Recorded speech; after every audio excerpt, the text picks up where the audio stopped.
আজ আমরা overall market এবং ডিএসসি ব্রড ইন্ডেক্স নিয়ে সংক্ষেপে আলোচনা করব। আলোচনাটি শেষ পর্যন্ত শুনতে থাকুন। আলোচনাটি শুরুতেই সবাইকে রিকোয়েস্ট করব, ডিসক্লেইমার অংশটি আপনারা ভালো করে পড়ে নেবেন। পুঁজিবাজার ঝুঁকিপূর্ণ। আপনার কোনো পার্সোনাল বাই এবং সেলের কারণে আপনি যদি ক্ষতিগ্রস্ত হয়ে থাকেন, সে দায় স্টক অবজার্ভার বহন করবে না।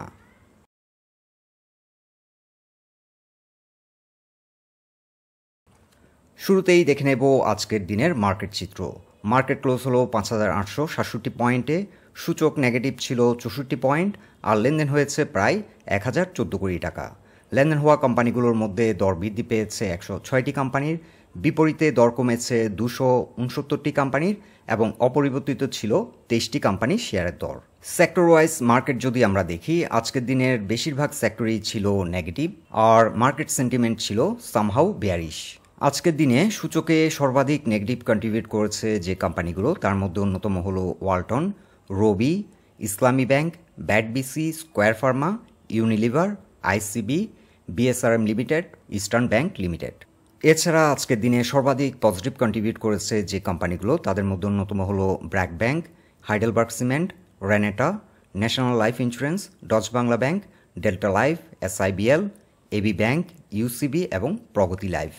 সেক্টর ওয়াইজ টার্নওভার যদি আমরা দেখি, আজকের দিনে সর্বাধিক লেনদেন হয়েছে ব্যাংক সেক্টরে। এই সেক্টরে লেনদেন হয়েছে প্রায় ২৩৫ কোটি টাকা। দ্বিতীয় অবস্থানে রয়েছে ফার্মাসিউটিক্যাল সেক্টর। এই সেক্টরে লেনদেন হয়েছে প্রায় ১৬৫ কোটি টাকা। টেক্সটাইল সেক্টরে লেনদেন হয়েছে প্রায় ১৪৫ কোটি টাকা। ফুড অ্যান্ড অ্যালাইড এই সেক্টরে লেনদেন হয়েছে প্রায় ৮৬ কোটি টাকা।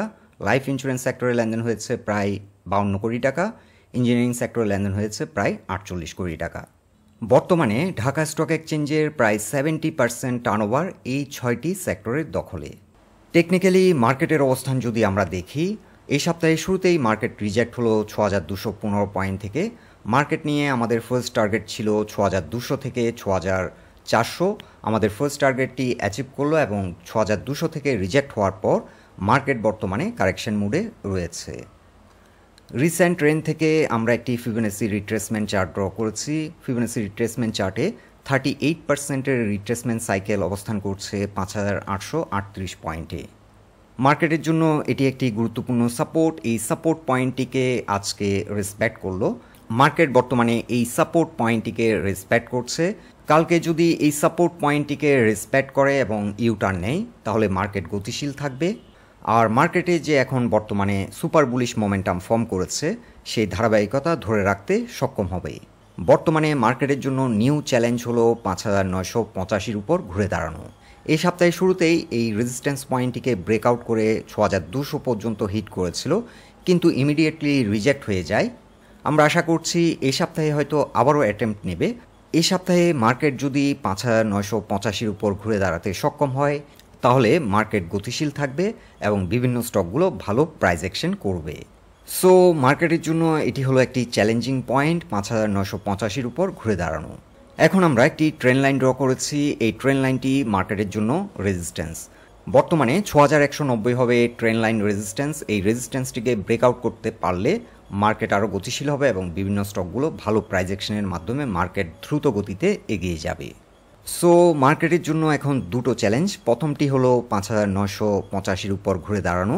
এখানে রয়েছে প্রাইস পয়েন্ট লেভেলের রেজিস্ট্যান্স এবং পরবর্তী রেজিস্ট্যান্সটি আমরা মেনশন করেছি ট্রেন্ড লাইন রেজিস্ট্যান্স, যেটি অবস্থান করছে ৬,১৯০ পয়েন্টে। মার্কেট যদি ৬,২০০-র উপর ঘুরে দাঁড়াতে সক্ষম হয়, তাহলে এই ট্রেন্ড লাইনটি ব্রেকআউট করবে। আর এই ট্রেন্ড লাইনটি ব্রেকআউট দিতে সক্ষম হলে market technically up trend create করবে। আর মার্কেট যদি এই সপ্তাহে ৬,০০০ থেকে আবারও রিজেক্ট হয়, সেক্ষেত্রে মার্কেট কিছুদিন ৫,৮০০ থেকে ৬,০০০-এর মধ্যে সাইডওয়ে প্রাইস অ্যাকশন করতে পারে। এখন যেহেতু মার্কেটের বেশিরভাগ টার্নওভার ৫-৬টি সেক্টরের মধ্যে সীমাবদ্ধ, bank, pharmaceuticals, textile, food and allied, life insurance, engineering, total মার্কেটের অলমোস্ট 70% টার্নওভার যেহেতু এই সেক্টরগুলোর মধ্যে কনসেন্ট্রেটেড, এই সেক্টরগুলোর ভালো মানের স্টকগুলো ফাইন্ড আউট করে চাইলে এন্ট্রি নিতে পারেন, অথবা যে স্টকগুলিতে মানি ফ্লো বেশি রয়েছে সেই স্টকগুলো ট্রেডিংয়ের জন্য সুইটেবল হতে পারে। এছাড়া আইটি সেক্টর একটি পোটেনশিয়াল সেক্টর। মিউচুয়াল ফান্ডগুলো ভালো করার একটি শর্ত হলো ওভারঅল মার্কেট যদি ভালো করে, তাহলে মিউচুয়াল ফান্ডগুলো ভালো করবে।